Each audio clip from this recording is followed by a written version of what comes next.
과학이 빛나는 밤에 야간 서행 출발합니다. 네, 오늘은 이 코너 이름을 좀 바꿔봤습니다.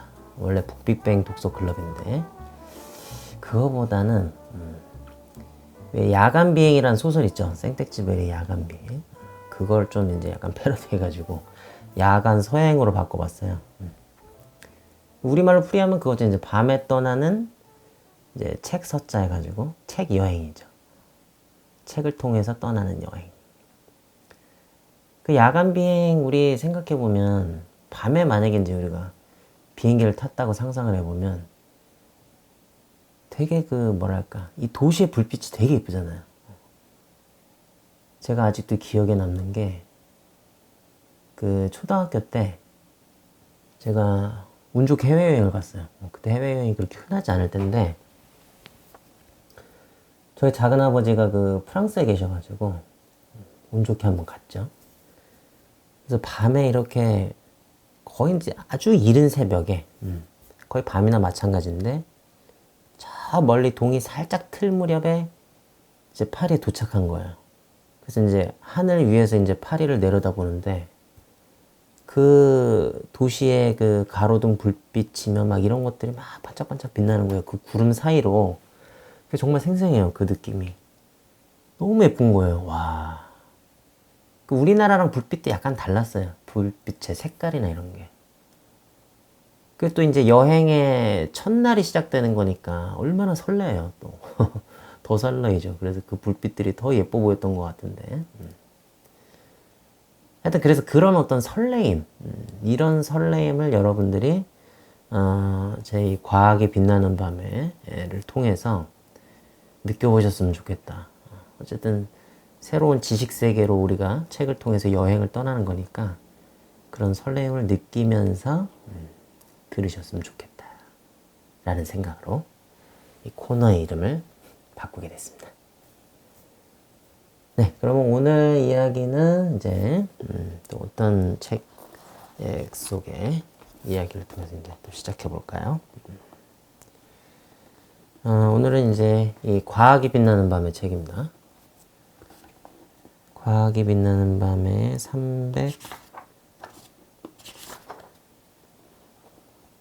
367쪽. 이건 소제목이 참 좋네.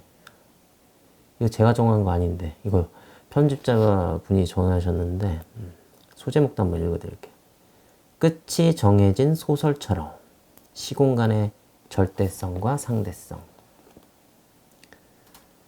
상대성 이론에 따르면 과거, 현재, 미래가 이미 존재하고 있습니다. 시간이 흘러가면서 미래가 현재가 되는 것이 아니라 미래가 현재 앞에 있는 거죠. 과거도 사라지지 않고 남아있고요. 중간에는 이제 제가 이론적으로 막 이제 이걸 설명을 한 게 있어요. 근데 사실 이거 책으로만 읽으면 잘 이해가 안 될 거예요. 이걸 그래프로 이렇게 막 그려가지고 설명을 해도 간신히 이해가 될까 말까인데 되게 하여튼 어려운 내용인데 이건 일단 중략 넘어가고요. 그 다음에 370쪽에 보면 또 이게 있어요. 그런데 영화 필름은 미래를 알 수 있다 정도가 아니라 미래가 있는 거예요. 제가 이 시공간을 영화 필름에 비유했거든요. 영화 필름을 보면 다음 장면이 다 인쇄되어 있잖아요. 우리의 과거와 미래가 이런 식으로 시공간에 인쇄되어 있는 겁니다. 상대성 이론에 따르면 우리 우주는 이런 필름 한 통이죠. 과거와 현재, 미래가 통째로 존재하는 거예요. 우리 우주가 1000억 년을 간다고 하면 1000억 년짜리 시간과 공간이 있는, 즉 시작부터 끝까지 한 덩어리인 우주 시공간이 지금 이 순간에도 있는 겁니다. 네, 이렇게 해서 시공간에 대한 이야기를 해드렸는데요. 예전에는 좀 이게 신선한 이야기, 좀 센세이셔널한 그런 이야기일 수도 있다라는 생각을 하면서 책을 썼었는데 지금은 너무 이게 흔해져가지고 유튜브에 엄청 많죠 이거. 하여튼 이런 결정론, 모든 게 결정돼 있다. 과거도 그대로 있고 하여튼 뭐 미래는 다 결정돼 있고 이미 모든 게 과거, 현재, 미래가 이미 그 자리에 있다. 하여튼 이 이야기를 통해서 제가 뽑아낼 수 있는, 여행을 떠날 수 있는 여기저기 그런 이야기거리가 될 수 있다라고 생각을 했었어요.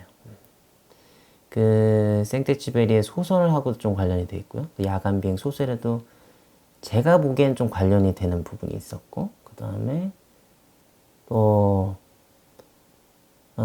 그 영화 듄에 보면은 그 주인공의 어떤 삶, 운명하고도 좀 관련된 부분이 있고, 그리고 식물, 야자나무, 종려나무라고도 하는데 그거랑도 좀 관련되는 부분이 있고, 그래서 하여튼 우리가 야간 서행을 한번 제대로 떠나볼 수 있지 않을까 싶었습니다.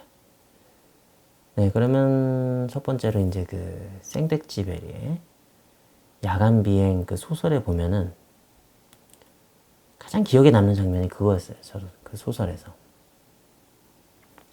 그 조종사가 되게 위험에 처해요. 거의 죽을 상황이 되는 거죠. 그 야간에 이제 비행을 하는데, 갑자기 꺼져 이거. 야간에 비행을 하는데 이 사람이 이제 그 우편을 배달하는 사람이거든요. 그래서 밤에 가는데 폭풍우가 막 몰아닥쳐요. 그래가지고 어디가 어딘지 분간이 안 되는 거예요. 그 비를 막 맞으면서 날아가는데.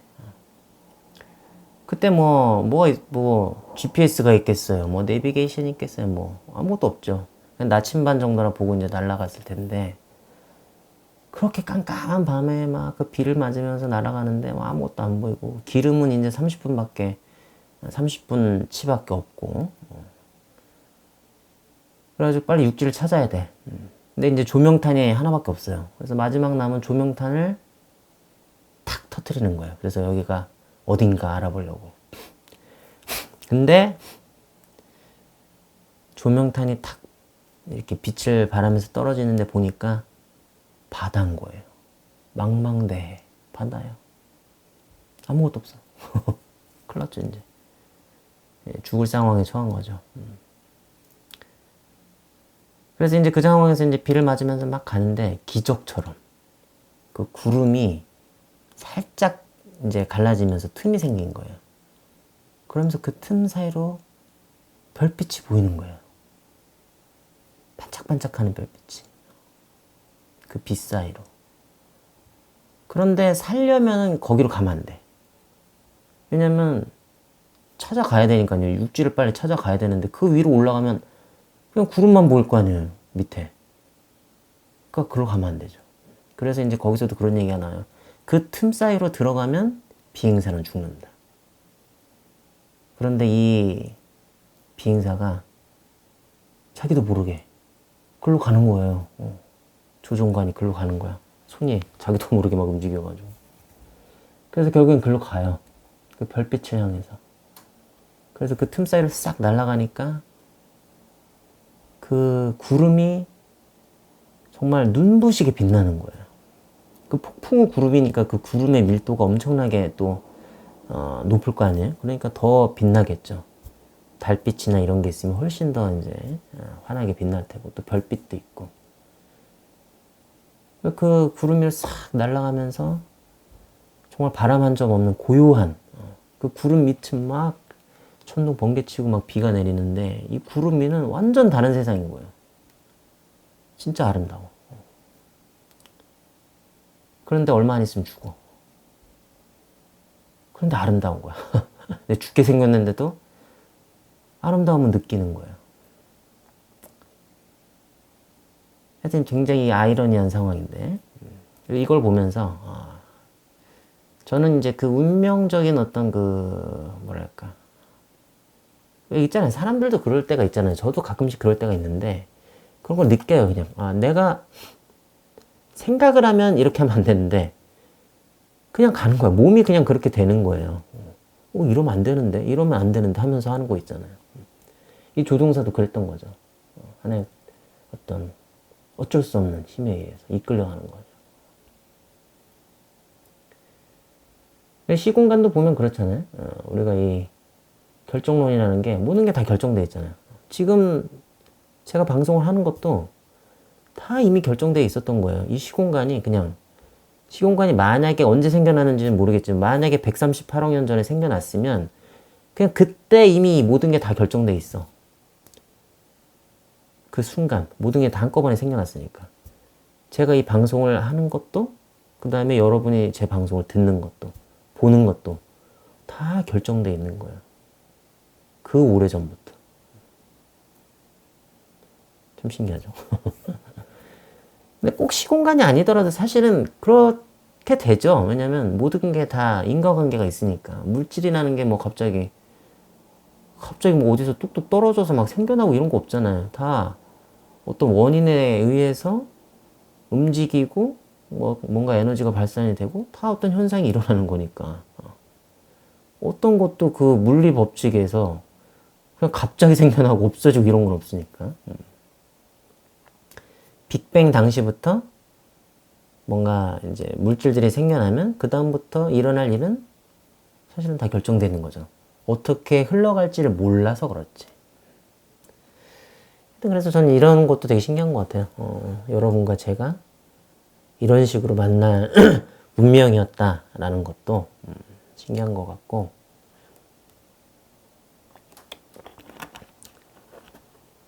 그래서 저는 이제 이런 생각들을 해요. 이게 하나의 여행이다. 어떤 여행이냐면 기차 여행인 거예요. 이 기차 여행은 딱 정해져 있잖아요. 그 길이. 철도를 따라서 쭉 가잖아요. 기차가.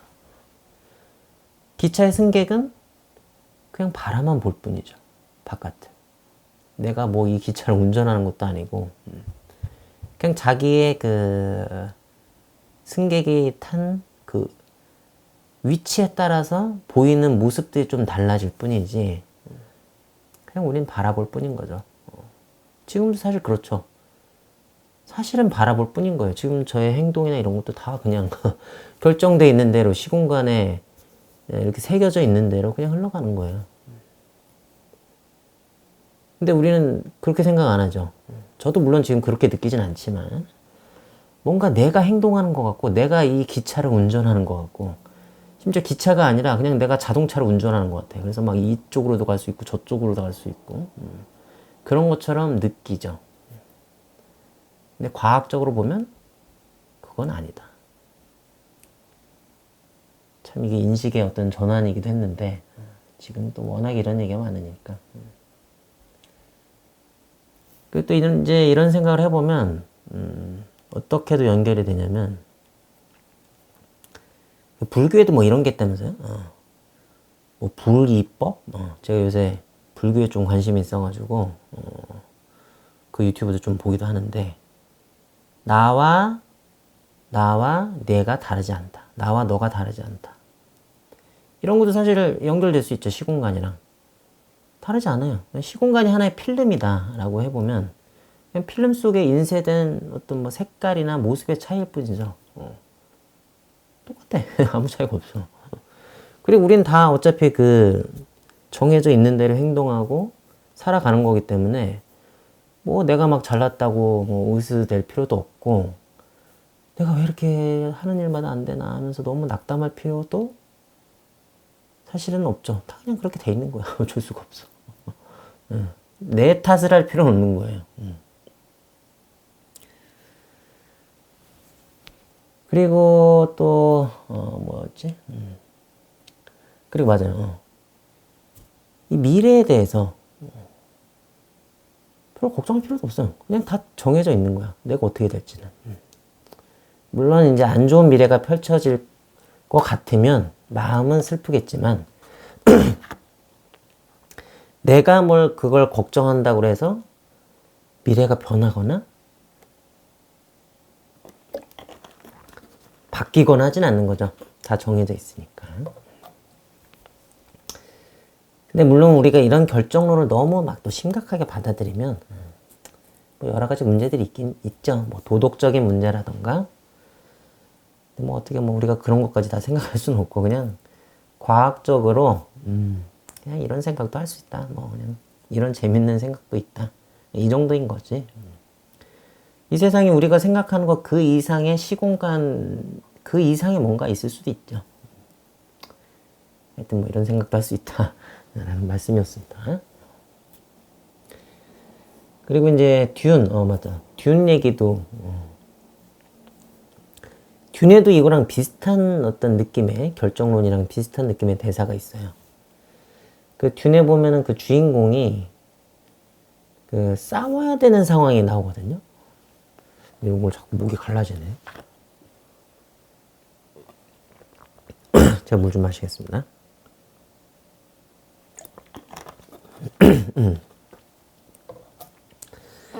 진짜 말을 많이 하는 직업이다 보니까 낮에 워낙에 막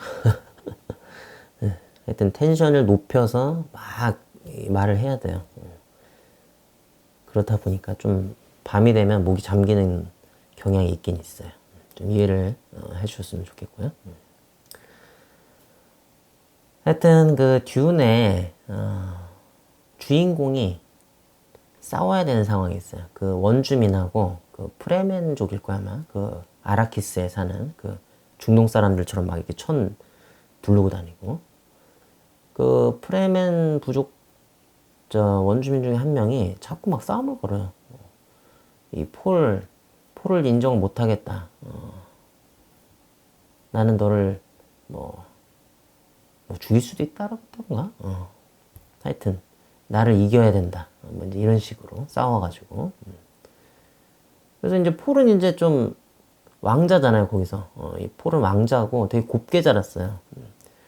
그래서 이제 뭐 무술 연습도 뭐 이제 공부는 하지만 실제로 막 사람을 이제 싸워서 막 죽이고 뭐 이런 경험도 없고 실전 경험은 없는 거죠. 그냥 공부만 했을 뿐이지, 싸움에 대해서. 그런데 막 이 거친 아저씨가 막 나랑 싸우자고 하는 거예요. 얼마나 걱정이 되겠어요. 그 엄마랑 폴이랑 단 둘이 살아남았는데 내가 죽으면 엄마도 어떻게 될지 모르는 거예요.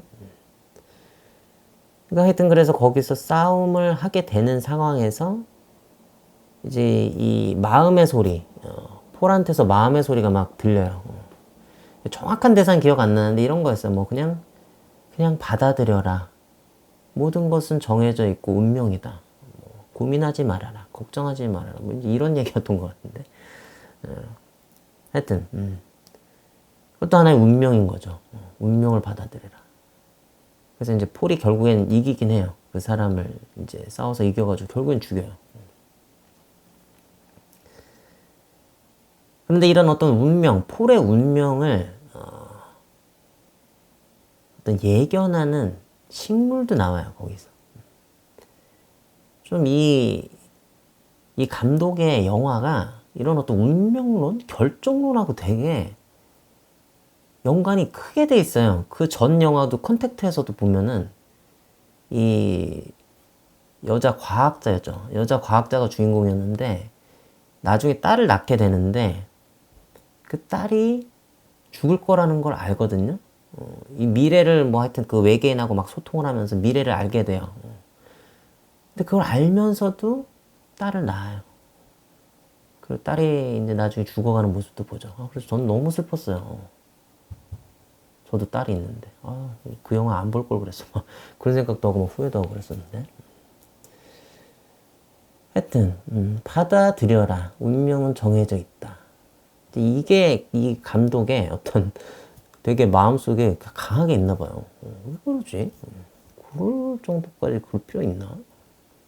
하여튼 감독, 이런 큰 영화의 감독이면 막 자기 삶에서 자기가 막 되게 열심히 해가지고 어떤 이런 것들을 다 이룬 건데 너무 막 운명론적인 것 같아가지고.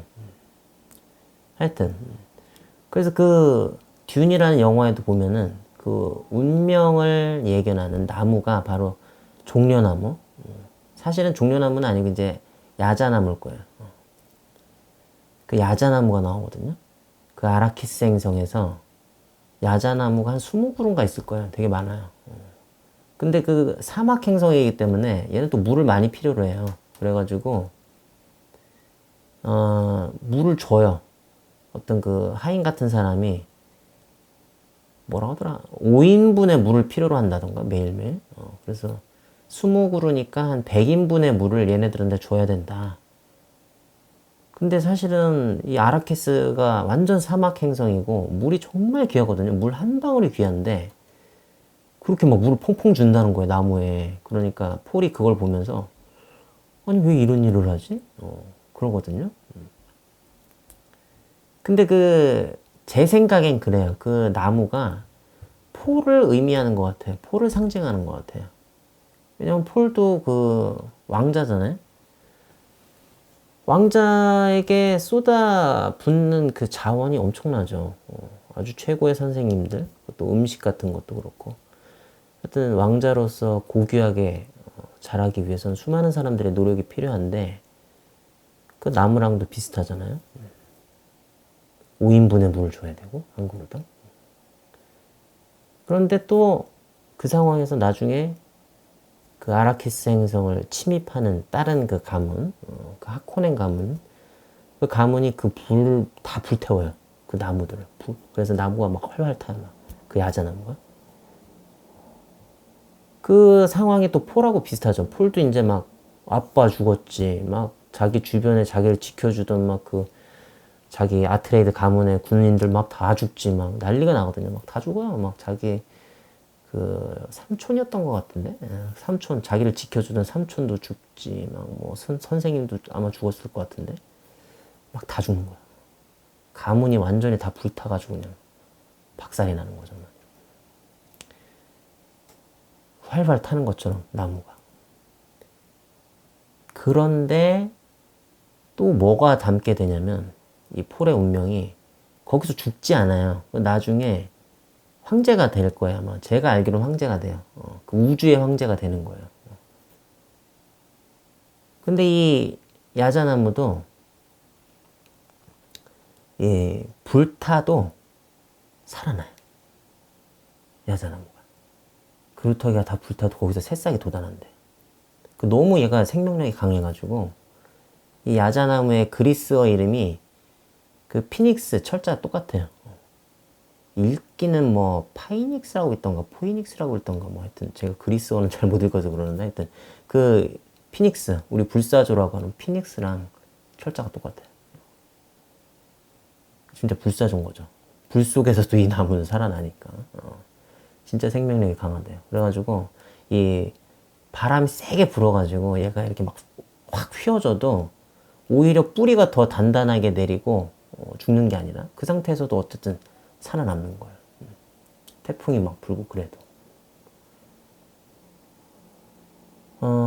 그래가지고 이 어떤 생명력, 그 중동 지방의 척박한 상황에서도 살아남을 수 있는 그 뿌리도 아마 한 100m까지 내려간다던가 그럴 거예요. 정말 살아남기 위해서 진짜 노력을 많이 하는 나무죠. 그래가지고 중동 사람들이 이 나무를 굉장히 이제 신성시하고 우리가 소나무를 좋아하는 것처럼 아마 더 심할 거예요. 왜냐면 중동 지방엔 그렇게 나무가 흔치 않잖아요. 그러니까 더 이 나무가 돋보였겠죠. 그래서 뭐 이집트 같은 경우에는 이 나무 그 야자나무의 그 잎의 길이를 뭐 생명의 길이다. 잎의 길이만큼 뭐 산다 뭐 이런 뜻인가? 그래가지고 미라가 뭐 얘를 갖다 이렇게 미라로 이렇게 막 둘둘 감을 때 이 야자나무 잎을 이렇게 갖고 있다든가 그리고 아마 뭐 어떤 뭐 신전이나 이런 데도 막 새겨져 있고 그리스였나? 그리스 신전에 그 승리의 여신이 야자나무 이파리를 들고 있고 뭐 그렇다고 하기도 하고요. 그리고 또 뭐가 있었다? 상징? 그리고 그 성경. 기독교 성경에 보면은 그 예수가 예루살렘에 그 당나귀 타고 입성할 때가 있거든요. 구원자잖아요. 어쨌든 그 성경에서는. 그래가지고 그때 막 사람들이 그 야자나무 잎을 갖다 막 바닥에 깔아줘요. 카페트처럼. 그 위를 이렇게 가는 거예요. 생명하고 관련이 있으니까 어떤 살아나는 구원자니까 우리를 로마의 압제에서 구원해줄 그때도 이제 이 야자나무 잎이 등장하는 거죠. 야자나무 잎이 등장하는데 이제 거긴 아마 성경에는 종려나무라고 돼 있을 거예요. 근데 이 종려나무는 그 중동 지방에서 나는 나무가 아니래요. 우리 중국 남부 쪽인가? 이제 그쪽에서 주로 많이 난다고 하더라고요. 그쪽 원산지고. 생긴 것도 좀 다르게 생겼고. 근데 이제 이 야자나무를 그 중국 사람들이 이제 성경 이렇게 할 때 번역을 하려다 보니까 우리 비슷한 게 있는데 종려나무라고 하자. 그래서 이제 종려나무라고 썼대요. 그래서 이제 우리도 종려나무라고 이제 부르는 경우가 많고. 그리고 그 기생충. 그게 황금종려상인가 그렇다면서요? 거기도 이제 사실은 종려상이라고 하면 안 되고, 황금야자상. 우리가 잘못 번역한 거라고 볼 수 있죠. 그 유럽이나 중동 사람들은 종려나무를 의미하는 게 아니라 야자나무. 특히 이제 대추야자나무예요. 중동 지방에서는 이 대추야자나무가 그냥 아까도 이제 제가 상징으로서도 말했지만 그냥 살아남는 데 있어서도 되게 중요해요. 그러니까 나무 자체의 생명력도 생명력이지만 이 대추야자나무인데 대추야자나무에 대추가 열리는데 그게 정말 주식이에요. 거의 주식이나 마찬가지예요. 이 나중에 한번 사진을 보시면은 대추가 진짜 막 산더미처럼 엄청 그 한 보따리가 막 이만한 보따리가 열려요. 그 나무에. 보여드릴까요? 와. 그래서 나무가 막 휘어질 것 같은 야, 저게 어떻게 저기 달려있지? 막 이제 이런 느낌이 드는 거예요. 열매가 이런 식으로도 열리는구나. 그러니까 우리가 먹는 대추는 그 줄기에 막 몇 개씩 달리잖아요. 근데 얘는 그냥 한 보따리가 막 몇 개씩. 보여드릴게요. 대추야자.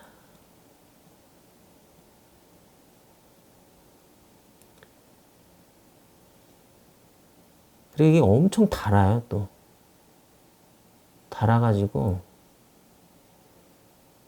거의 설탕 대용으로 쓰이기도 한다더라고요. 여기 보시면 이렇게 있죠. 초점이 또 안 맞네. 이렇게 해볼까? 보이시죠, 이제? 이거예요. 와. 한 보따리씩 막 그냥, 와.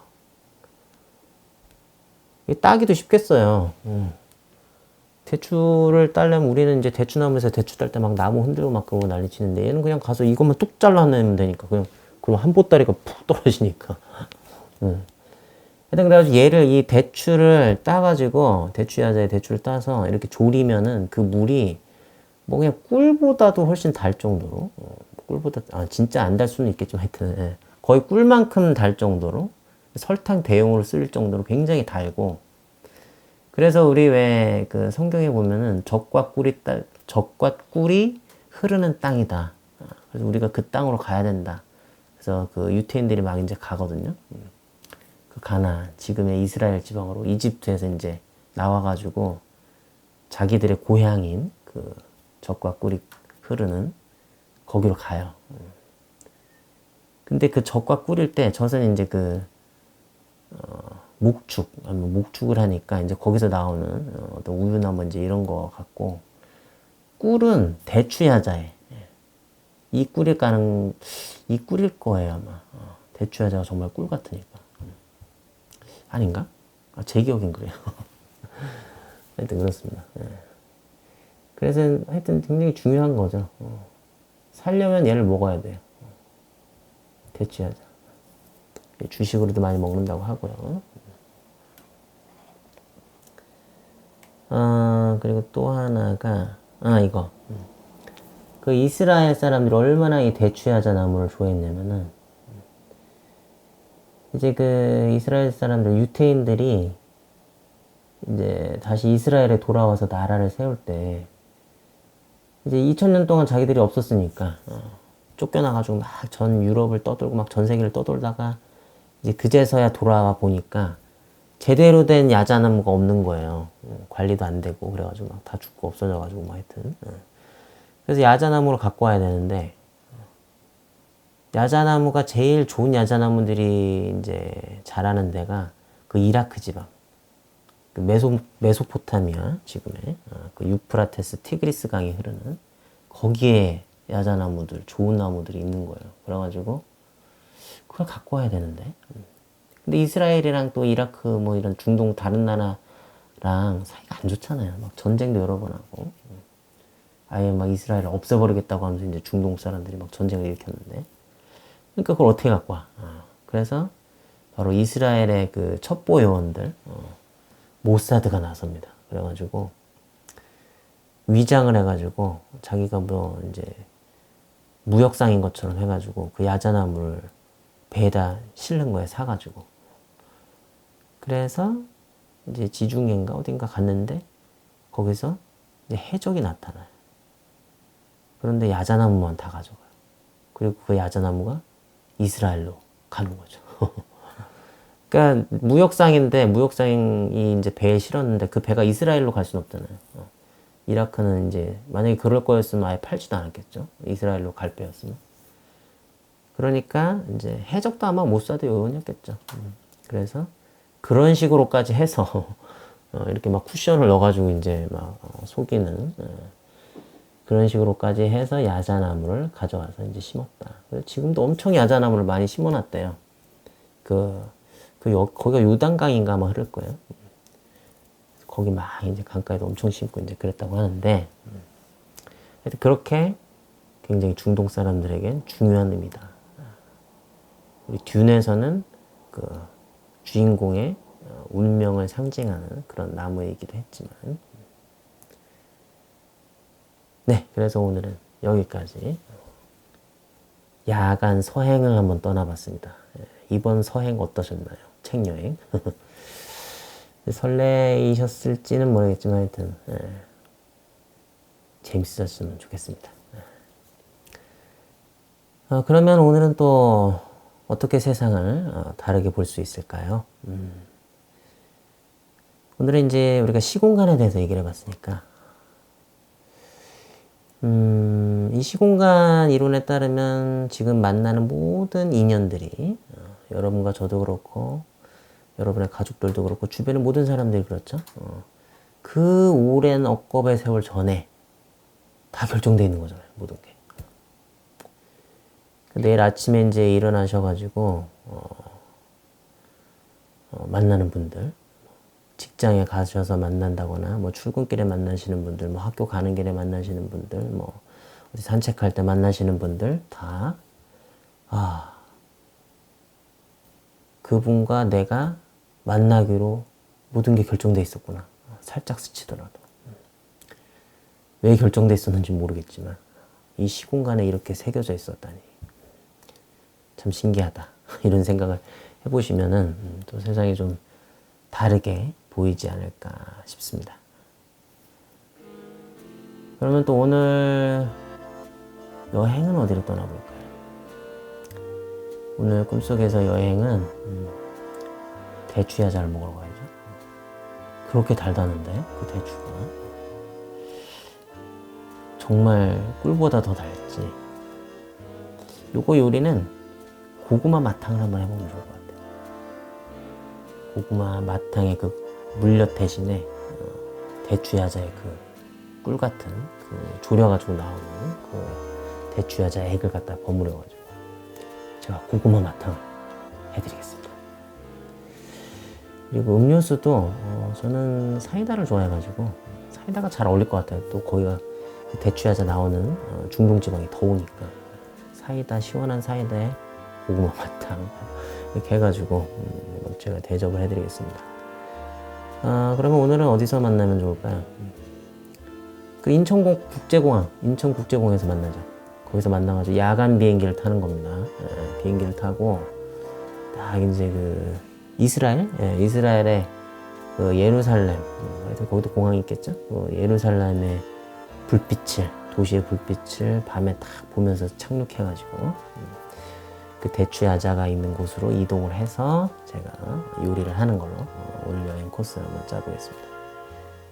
네, 그러면 잠시 뒤에 인천국제공항 거기서 한번 뵙죠.